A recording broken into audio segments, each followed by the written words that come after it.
Hello friends and welcome to HitBullsEye.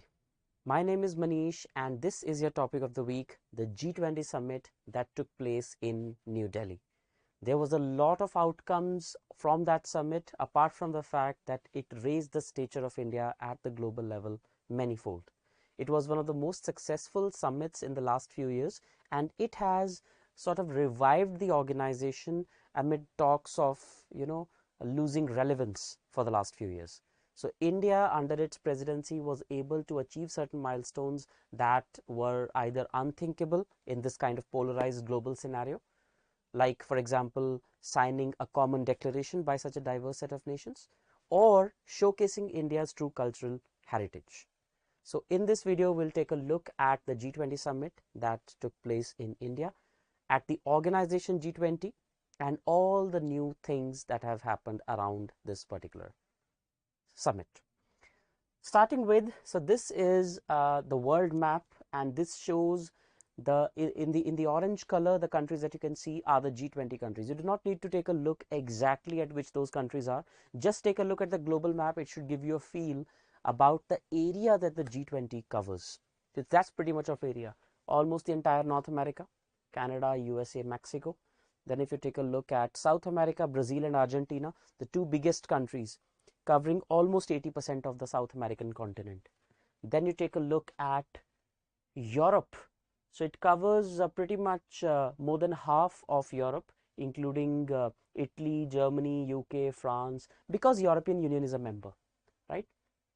Then Asia, the three biggest countries of Asia, Russia, China and India are the members. Australia is a member, thereby covering that continent as well. But Africa as a continent, as you can see over here, is conspicuous by its absence as a sort of member.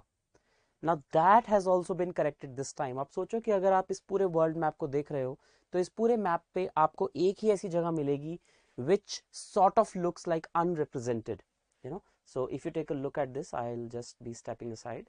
So if you take a look at the entire map, except this particular area, every other continent is represented. North America, South America, Europe, Asia, Australia. We'll leave, of course, Antarctica beside because it's uninhabitable. That leaves you just with Africa. What if I tell you that the entire African continent has also been inducted as a member in a single stroke? That is, African Union has become a member. That shows the kind of heft this organization has on the world right now. It has become, by membership, it is touching close to 100 members after the inclusion of African Union. So this is by far the second most influential organization in the world after the United Nations. In terms of decision making, I think it's number one because all the major financial and political decisions are taken in this organization. So this map is to give you an idea कि G20 अब कितनी important organization बन चुकी है. So why was it in news? Of course, because its summit was held and it was held in New Delhi. It was the 18th summit of the G20 and it was held in New Delhi in India on the 9th and 10th of September. Right? It was the first time that India hosted the G20 summit since G20 was formed in 1999. So in the 25 years of its history, this is the first time India got to host it. The theme was Vasudev Kutumbakam or Vasudhaiva Kutumbakam. Vasu means earth. So Vasudhaiva Kutumbakam. Kutumb means family. So Vasudhaiva Kutumbakam means the world is one family. Right? Or its exact theme was one earth, one family, one future. The G20 leaders signed the Delhi Declaration or the New Delhi Declaration, which was a major achievement by all the diplomats of India. And it achieved an unanimous consensus. Think about the fact that this is an organization that has close to 40 plus members because there are 19 countries plus European Union that has again 20 plus members. So there are 40 odd members in this organization and many of those members are adversaries of each other. They do not see eye to eye. This is the organization that contains the United States of America, Russia, China. So just think how India was able to put all of them on a single page when the declaration also contains a few paragraphs on the Russia-Ukraine war. Still, everyone was able to decide on the same on the uniform language. That is, a testimony to the excellence or the brilliance of Indian diplomats, that they were able to forge a consensus among such countries on such a polarizing issue as the Russia-Ukraine war. Global issues के ऊपर इसमें बात की गई है, Russia Ukraine tension से लेके sustainable development, food security and launching the global biofuel alliance. So why is it in news? Because of this declaration and because of the summit. These were the major heads of state who participated in the G20 summit, including Argentine president, Australia, Brazil, Canada. Justin Trudeau, of course, making a lot of news for all the wrong reasons. Chinese president was, although not here. Then French president, Germany, Indonesia, Italy, Japan, Mexico, Korea, South Korea for that matter. Russian president also was not here, so he sent his deputy. Then Saudi Arabia, South Africa, Turkey, UK, US, all the major countries were present. This is the family picture from this year's G20 summit. It looks very odd because usually when you see such a major global grouping holding a summit, what happens is that the family picture, it's called a family picture. Usually the family picture is where all the heads of state are standing in a single line, one behind the other, and everyone is properly visible and they're standing like uniformly. But here what we are seeing is Rajghat, which is the crematorium ground, or let us say the memorial ground of Mahatma Gandhi. So all the heads of states who were there at the G20 summit are standing here close to the Rajghat. Now the reason why there was no usual family pic in this year's G20 summit is because so many of these leaders disagreed to share the stage with their adversaries. जैसे USA के president ने कहा कि वो same stage पे खड़े नहीं होंगे जिस पे कि रशिया का कोई मिनिस्टर या रशिया का कोई रिप्रेजेंटेटिव होगा, and the same vice versa as well. तो इसलिए इंडिया ने ये एक डिप्लोमेटिक प्ले किया that everyone reveres Mahatma Gandhi and his values. So they decided that let that family photograph be around the Rajghat. So no one disagreed to go to the Rajghat and to share that particular space with any of those people. And that is why here you can see all the prime ministers, presidents, and the chiefs of major international organizations standing in a single photograph, because Mahatma Gandhi is the connecting cause here. This also shows India's soft power diplomacy which was at play here. So this is the brilliance of Indian diplomacy, that despite having so much of enmity between a lot of members, India was able to bring them in a single photo frame, which was not possible otherwise. So this is the G20 family photograph that's going to be etched in history. And Mahatma Gandhi here is the connecting link, of course. G20 की अगर हम बात करें, 1999 was the year when G20 was established. Earlier it was G8, which also exists separately as an organization, converted to G7. तो पहले G8 एक organization होती थी जो कि 1973 oil crisis के बाद बनी थी. So these G8 countries were the richest richest 8 countries of the world, including US, Russia, Italy, Canada, etc. But in the 1990s, in the late 1980s and early 1990s, a lot of countries in Asia and other parts of the world brought in liberalization, privatization, and globalization. And because of that, the stock markets got connected, foreign investments started to flow, and everything started happening. In 1998, there was a financial crisis in Asia, now widely known as the Asian financial crisis. जब वो crisis हुआ, तो Asian countries की economy को तो नुकसान हुआ ही, उसके अलावा इन G8 कंट्रीज की इकोनॉमी को भी बहुत लॉस हुआ, बिकॉज तब तक ये सारी इकोनॉमीज ग्लोबलाइज हो चुकी थी, लिबरलाइज हो चुकी थी, प्राइवेटाइजेशन अलाउड थी, multinational companies were working, investments were flowing. It is at that time that the G8 countries realized that they can no longer be the sole decision makers of the global financial problems. That is when they decided to expand G8 to create G20. But G8 also continued as a separate political forum. You know, वो बात अलग है कि G8 में से बाद में से रशिया को एक्सक्लूड कर दिया गया and now it is just G7. That's a separate thing. But G7 separately still exists, but the major organization now is G20 because of its broad membership and participation, and this is the quintessential financial decision-making body of the world today. In fact, in 2008, when the world faced financial crisis, it was G20 that was able to steer the world out of that. So this has become the quintessential financial decision-making body, because the countries in G20 control almost 85% of the global GDP, 90% of the world trade, and more than 70% of its population. So it's like, you know, more than 2/3 or more than 3/4 of the majority of the world represented in this organization. It contains 19 countries and European Union.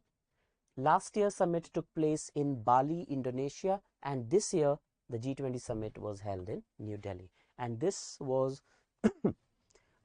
sort of the poster for G20, which includes the colors of the national flag of India, saffron, white and green. And here the theme Vasudhaiva Kutumbakam is written, which means one earth, one family, one future, right? So this is about G20, and these are the members of G7, G8 and G20. If we take a look at them quickly, so G7 has Canada, France, Germany, Italy, Japan, UK and US. These are the G7 members. Russia has now been excluded from G8. So if we include it, then it becomes G8.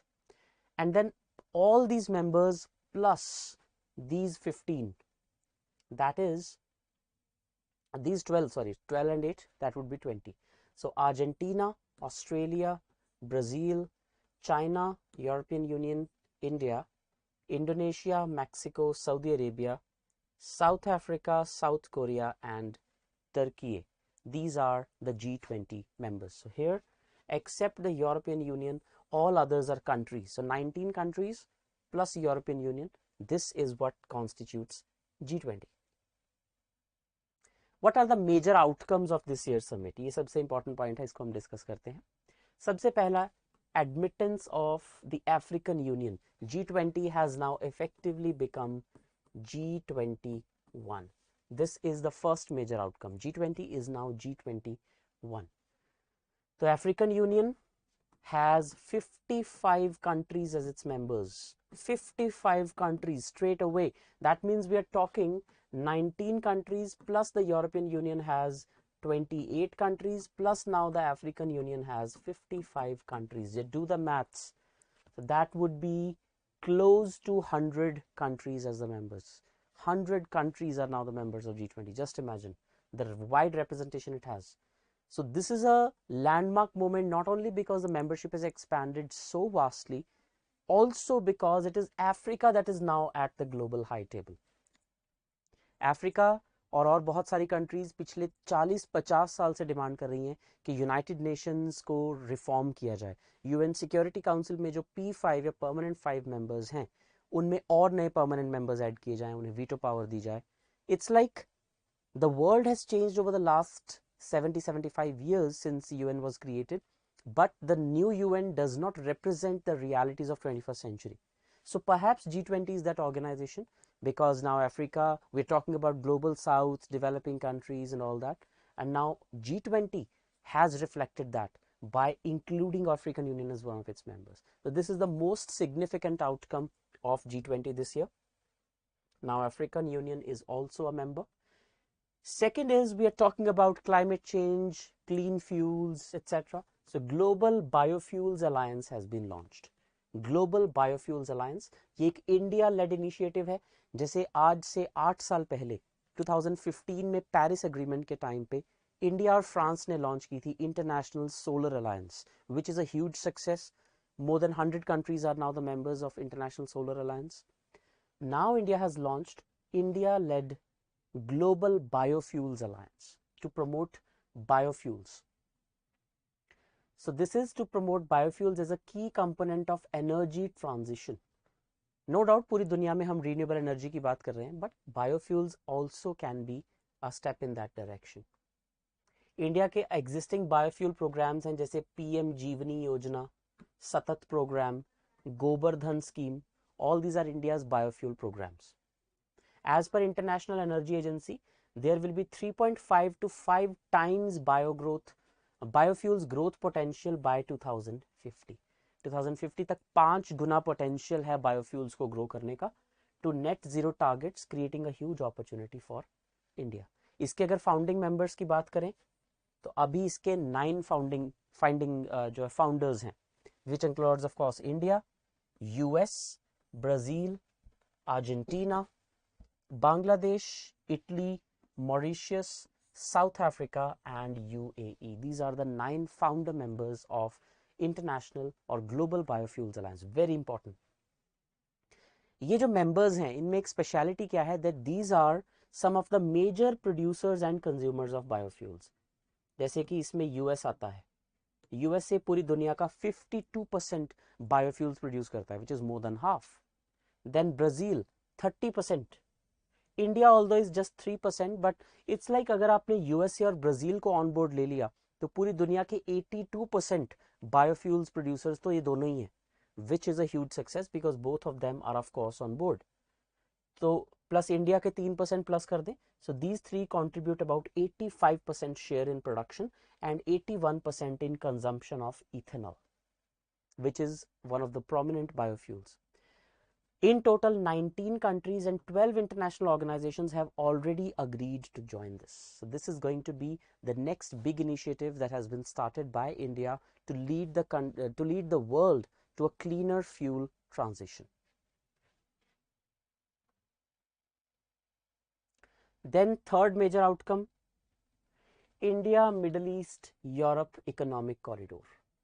This is like a counter to China's Belt and Road Initiative or One Belt, One Road Initiative, OBOR initiative.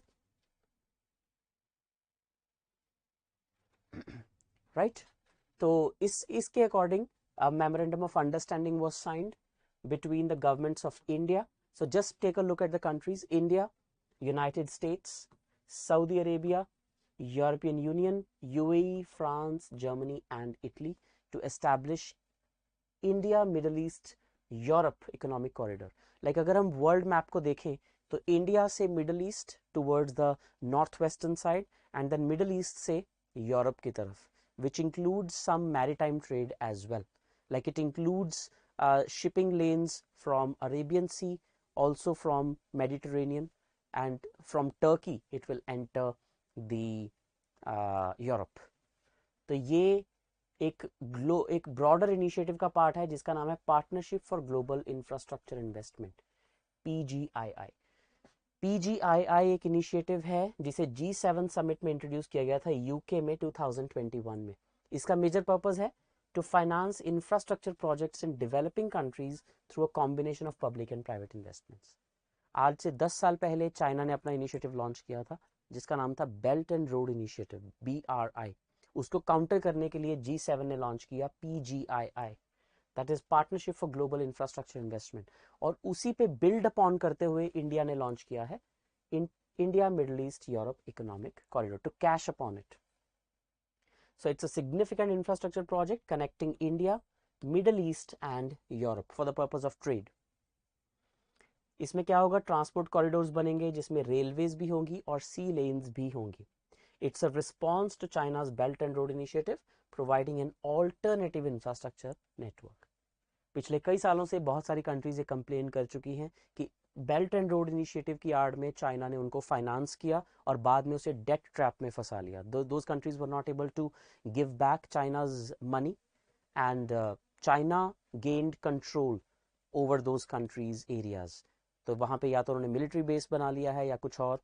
Examples include Myanmar, Sri Lanka, Maldives, etc. And of course Pakistan. Then tripling the global renewable energy capacity by 2030. 2030 तक global renewable energy capacity को triple करना है जितनी वो अब है. Right? If met, this single step could avoid carbon dioxide emissions by 7 billion tons between now and 2030, according to International Energy Agency. तो ये एक बहुत एम्बिशियस टारगेट रखा है कि जितनी इस टाइम पे हम रीन्यूएबल एनर्जी बना रहे हैं उसको ट्रिपल करना है हमने बाय 2030। इसका ओवरऑल पर्पस है कि ग्लोबल वार्मिंग को 1.5 डिग्री सेल्सियस तक लिमिट करना है हमने बाय 2100 इस सेंचुरी के एंड तक। फॉसिल फ्यूल से क्लीन एनर्जी की तरफ शिफ्ट करना है and it will require trillions of dollars in financial resources, trillions of dollars, right? So tripling the renewable energy capacity. Then terrorism के against बोला हमने, right? Small arms and terrorist safe havens के against New Delhi declaration has built upon the previous G20 declarations, जिसमें कि strengthening of financial action task force की बात की गई है। FATF जो कि मनी लॉन्ड्रिंग और टेरर फाइनेंसिंग के अगेंस्ट एक ग्रुपिंग है, इसको और स्ट्रेंथन करने की बात की गई है। It condemns terrorism in all its forms and manifestations, which was an indirect dig at our neighbor Pakistan as well. And the declaration supports the Financial Action Task Force efforts to enhance global asset recovery networks and to recover criminal proceedings. And then एक ये इसके ऊपर भी बात हुई, India Mercosur preferential trade agreement. Mercosur जो है ये एक ट्रेड ब्लॉक है साउथ अमेरिका का। तो इंडिया और ब्राजील ने अग्री किया है for the expansion of India Mercosur preferential trade agreement to promote economic ties. Mercosur एक ट्रेडिंग ब्लॉक है लैटिन अमेरिका का, which includes Brazil, Argentina, Uruguay and Paraguay. Brazil, Argentina, Paraguay, Uruguay, इन चारों को मिलकर बनता है मर्कोसर, और इंडिया इनके साथ एक प्रेफरेंशियल ट्रेड अग्रीमेंट पे नेगोशिएशन कर रहा है। This came into effect in 2009 to eliminate customs duties on a limited number of goods agreed between India and Mercosur bloc. तो इसको और ज्यादा एक्सपैंड करने के ऊपर बातचीत जो है वो हो रही है। So this is how vastly India has engaged with different set of countries for different purposes. तो ये कुछ मेजर आउटकम्स थे G20 मीटिंग के। अफ्रीकन यूनियन का मेंबर बनना, ग्लोबल बायोफ्यूल्स अलायंस, टेररिज्म के अगेंस्ट बोलना, देन रीन्यूएबल एनर्जी को ट्रिपल करना, and of course India Mercosur preferential trade agreement को और एक्सपैंड कर। पूरी G20 समिट में इंडिया ने बहुत अच्छा कल्चरल शोकेस किया, जिसमें कि भारत मंडपम नंबर 1 पे आता है जहाँ पे G20 मीटिंग हुई थी। So here this is inspired from Anubhav Mandapam. Then the bronze statue of Lord Nataraj, which is India's tallest sculpture of Nataraj, has been unveiled. ये चोला स्टाइल में बना हुआ है, and the sculptures, the artisans were from Tamil Nadu. उसके अलावा जहाँ पे main photograph हुई उसके पीछे कोणार्क चक्र, जो ओडिशा सन टेम्पल का कोणार्क चक्र है, वो पीछे दिखाई दे रहा है, and the image of Nalanda University. These were used as iconic backdrops. In fact, I was watching the ceremony where Prime Minister Modi hosted all the world leaders near Rajghat. In the backdrop is the Sabarmati Ashram in Gujarat as a photograph, you know. So visuals are very strong. So India was basically projecting its soft power. Then Thanjavur paintings and Dhokra art display किया गया. Then brass statue of Lord Buddha sitting under Bodhi tree. So India has these soft power points, you know. Diverse musical heritage, Hindustani, folk, Carnatic and devotional. तो योगा को हमने showcase किया, हमारी जो GI tagged saris हैं या हमारे जो खाने पीने वाली आइटम्स हैं जो जोग्राफिकल इंडिकेशन टैग्स वाली हैं, स्पेशली मिलेट्स, है ना, then paintings, sculptures, architecture items, you know, Buddhism, Hinduism, like Lord Nataraja statue, and then Gandhiji, non-violence. So all these are the points that India can project onto the world to amplify its soft power. All these were on display at the G20 summit. Right? So that is all about the G20. Now next year, the G20 summit is going to be held in Brazil. So India handed over, Prime Minister Modi handed over the ceremonial gavel to the Brazilian President Luiz Inácio Lula da Silva. So next year, it is Brazil that is going to host the G20 summit. But this year's G20 summit is going to be etched in history because of these 2-3 important milestones जो कि कभी किसी G20 summit में नहीं हुए हैं. A new member being added, that too, African Union. Secondly, the Global Biofuels Alliance. And then third, very importantly, the India-Middle East-Europe Economic Corridor. This is India's projection onto the world, and India has taken this opportunity on its head, So this is like India has made the best out of this year's G20 presidency, and that should be the most important takeaway for all the Indians from this summit. That is all for this video. This is me, Manish Mittal, signing off. Thank you.